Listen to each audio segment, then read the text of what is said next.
So since this big election happened, Roy Moore lost, obviously. A lot of light has been shined on Alabama, and a UN report that came out recently says that the state of Alabama has the worst poverty in the developed world. So this is something that I've seen this, and it needs to be talked about, because there's a lot of abject poverty right here in the United States. And I'm not saying we shouldn't try to take care of other problems in the world, but one of the things we've talked about a lot on this show is the wealth inequities. And it in the country that has all this money and all these record profits, there is just crazy poverty in rural areas, not just the inner cities, on Indian reservations. I mean, it's just unbelievable. And it affects everybody. It's why 60% of the country can't afford a $500 emergency. So I'm going to read you some of these statistics of what they've done and what they found. And I mean, if you're like me, I've lived in cities my whole life. And, you know, I've traveled around the country, obviously, but I don't go like into the back woods of what, you know, this real small towns and places typically. I'm usually in cities that are, you know, medium sized, some small towns, but not like super small. So you just don't see it as much. But when you travel around this country as a comedian, you do actually see it. You see that there's a lot more poverty here, and you see closed down businesses and abandoned buildings. You see a lot of that stuff.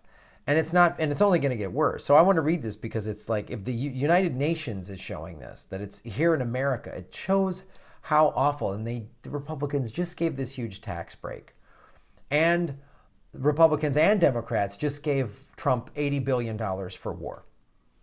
$80 more billion that he didn't ask for or didn't need. And yet we have this. I wonder if this $80 billion could have fixed Alabama. So Philip Alston is the UN Special Rapporteur on Extreme Poverty and Human Rights. This article that I'm reading is in Newsweek.com. I think it's very uncommon in the first world. This is not a sight that one normally sees. I'd have to say that I haven't seen this. After they toured a community in Butler County where raw sewage flows from homes through exposed PVC pipes and into open trenches and pits. The tour through Alabama's rural communities is part of a 2-week investigation by the UN on poverty and human rights abuses in the United States. So far, UN investigators have visited cities and towns in California, Alabama, and will soon travel to Puerto Rico, Washington, D.C., and West Virginia. Now, I did that interview with Redneconomics, and she's telling me what's going on in West Virginia. There's also a documentary on Netflix about the overdose epidemic in a town in West Virginia. And she said 50% of the population is in poverty in the state of West Virginia. Unbelievable. They found, this gentleman Alston found specific poverty-related issues that have surfaced across the country in recent years, such as an outbreak of hookworm in Alabama in 2017, a disease typically found in nations with substandard sanitary conditions in South Asia and sub-Saharan Africa. That was reported on by The Guardian. According to the Census Bureau, nearly 41 million people in the U.S. live in poverty. That's over 10% of the population.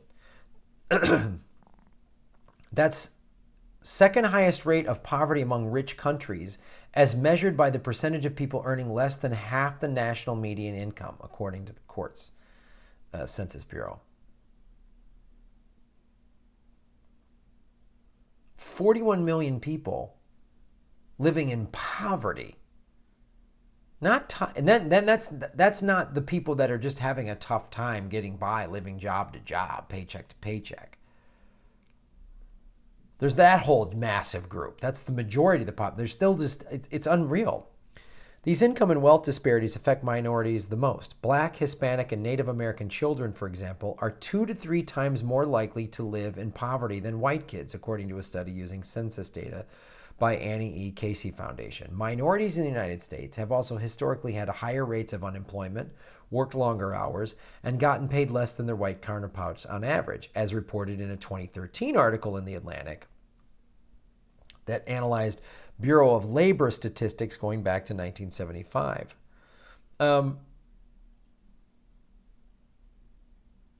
Economic inequity and racial discrimination have also been linked with civil rights abuses, particularly in Alabama and other states across the South. Police shootings of unarmed black men and women are also of deep concern to the UN. One of the things I talked about, if you watch that movie 13th Amendment, they say that convicted felons, the 13th Amendment is how they found all of these just ridiculous laws, this loophole. You couldn't have slavery, but you sure could imprison people, so they concocted it in just every little law in the book. And Alabama has the highest rate of convicted black men, so they're less likely to be able to vote. All that's so funny, though. I just read another article that one of the reasons Roy Moore lost was because of the black vote. Came out against him.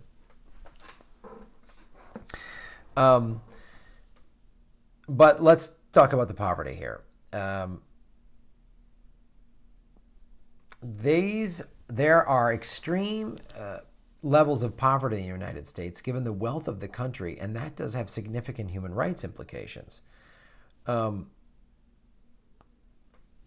Republican Party, which controls all three branches of the federal government, is on course to pass a tax bill at the end of the year that will increase the federal deficit by $1 trillion in 10 years. I've heard it as high as $1.5 trillion. Costs that GOP leaders have said will be offset by reducing an already weakened social safety net. You're going to see more and more people living on the street. It's just going to happen.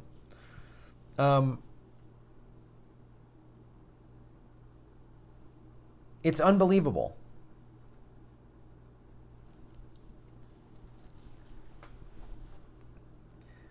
That this country, we should have no poor people in this country. I did that other story about, there's 3 people that own more than the bottom 10%, than like 176 million people. It's unbelievable, man, that this happens in this country. And I don't know what it's going to take to wake up. And the Republicans have done such a fine job of bamboozling a lot of poor people into thinking that they need to vote for them. But then the Democrats do the same thing. I mean, the Republicans are very skilled at getting poor and working class whites to think the Republicans are on their side. And the Democrats, say to blacks and Latinos, oh, you got to vote for us. And they're not, no one's helping. Neither party is helping any of these people. Not in the slightest. And it's such a ridiculous thing. If we took $200 billion out of our $700 billion military spending, we would still outspend everybody else. We would still outspend Russia and China by probably about 150 million. Because those countries are in the 250, 300 billion, rather, excuse me. They spend, in the 250 to 300 billion dollar a year. We could cut it down to $500 billion. And still, what could we do with $200 billion or 300? What could we do with that? End poverty? Put all these folks to work building wind turbines and solar panels? Building a hydrogen car fueling infrastructure. Hydrogen cars are there. You can buy a Toyota makes a hydrogen car.